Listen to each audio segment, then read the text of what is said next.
pas informé comme le premier intervenant, mais la promptitude du professeur a fait que je suis là.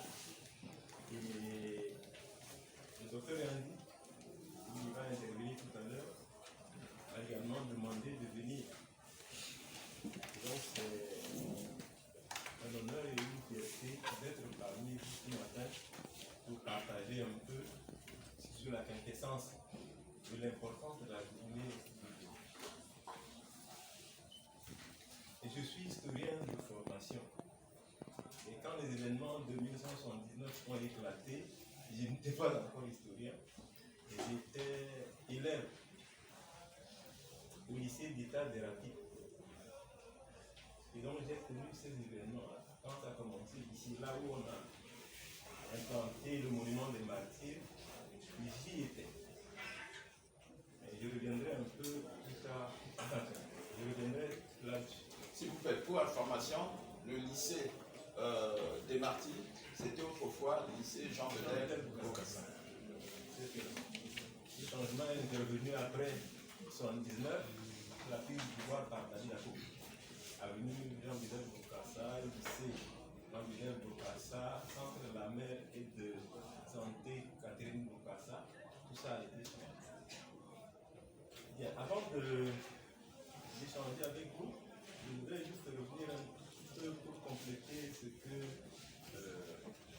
M. Josephat Kakoto a dit ici à propos du limogeage du chancelier, du vice-chancelier de l'université. En fait, il s'était agi d'un étudiant qui s'appelait Indike Pafiak. Il était étudiant en première année au département d'anglais. Un étudiant qui travaillait bien.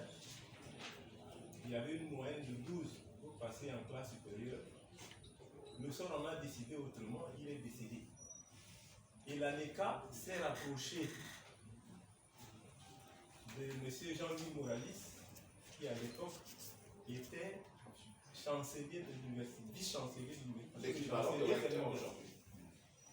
Et donc il a opposé une fin de recevoir, celle de mettre un bus à la disposition de l'ANECA pour évacuer le corps de ce collègue-là, de cet étudiant d'aller à Sibut, pour permettre à ses parents de le voir pour la dernière fois.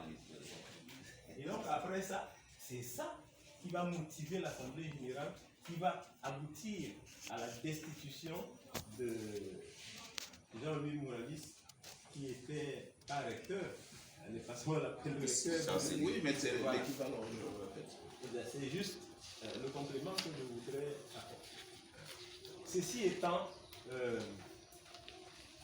je voudrais en tant qu'historien planter un peu le décor. Il y a ce qu'on appelle le contexte. Mes prédécesseurs l'ont dit, le professeur l'a dit, M. Josephat Kakoto l'a également dit. Notre pays a accédé à l'indépendance en 1960. C'était la première république.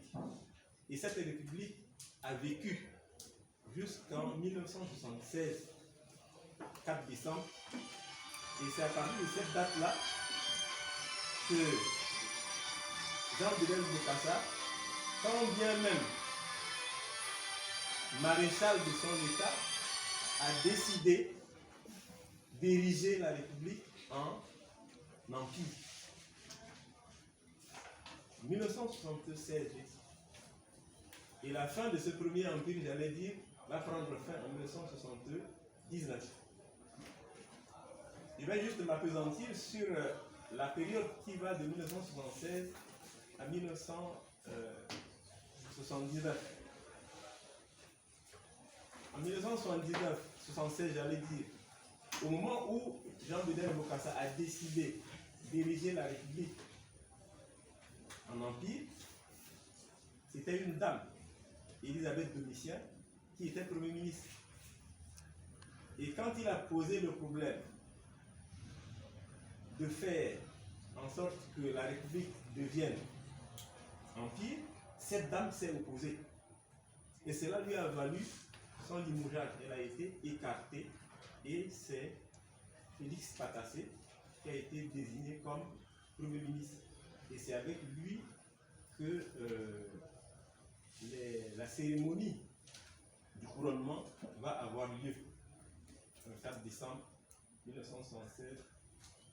Les événements vont donc avoir lieu. Il faudrait également vous signaler ceci, vous porter à votre connaissance ceci.